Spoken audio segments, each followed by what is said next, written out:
តជីវិតបងអស្រង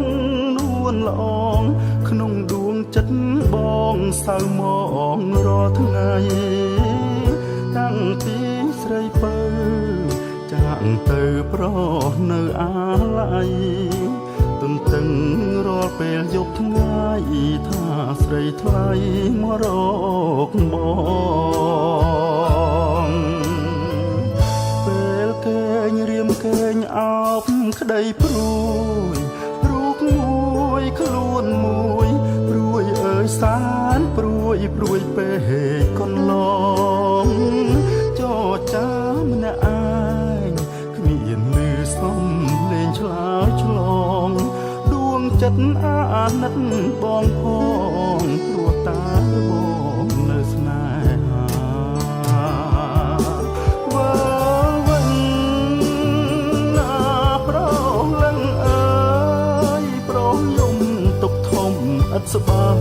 យខ្នល់ខ្នាយកាយពីកាយាពួយយំរោគនាងចង់គៀងសួររោគជីវ៉ាម្ចាស់ខ្ញុំលោកទៅខាងណាខ្ញុំសោកកាខ្លោចសាឡៃពួនណាស់វិលវិញកុំកែប្រែវិលមករួមស្នេហ៍ដៃបងទាំងទ្វេទទួលស្រីថ្លៃវិលមកព្រលឹងបងគេងរំពឹងរាល់ថ្ងៃវិលមកចោះណាចរណៃបើស្រីថ្លៃមេត្តាបង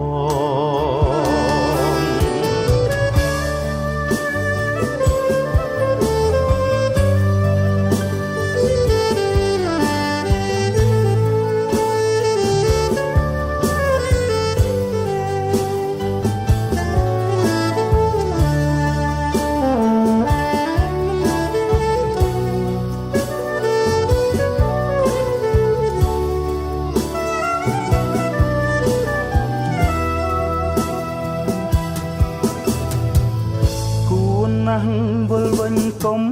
កែប្រែមើលម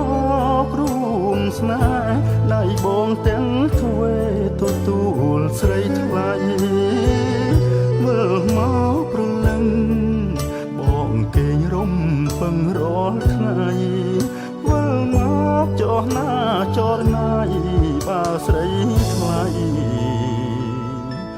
មេត្តា